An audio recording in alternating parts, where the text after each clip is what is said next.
La femme casamançaise, quand il y a un problème, elle peut régler ça à leur manière parce qu'elles ont cette liberté de se concerter sans la présence des hommes. On a hérité de la société et les règles sont définies bien avant que nous soyons là. Maintenant, la responsabilité des femmes, les femmes le connaissent. La responsabilité des hommes, les hommes le connaissent. Ça, c'est avant l'arrivée de la pensée occidentale.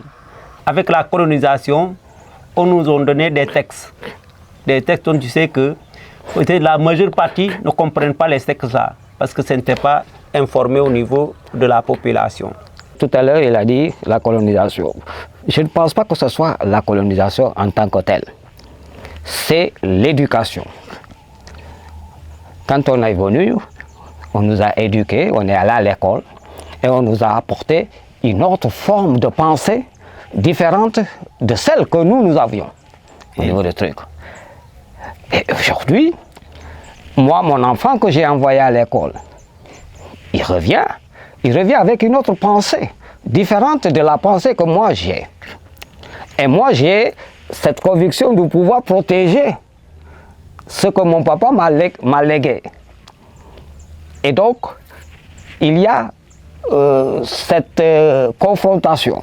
Ils nous ont imposé des choses. Ce n'était pas réfléchi localement. Si c'était réfléchi localement, peut-être certaines choses, on allait les mettre, les interdits dont il vient de dire, on allait les impliquer dans cette organisation sociale. L'avenir des foyers, je pense que, bon, lui il est encore jeune, moi je suis vieux, je pense que leurs épouses peuvent demain détenir l'économie du foyer. La femme que nous disons, indépendante, riche, des trucs comme ça, est-ce que ça peut amener à un équilibre social de la famille à l'aise ou non?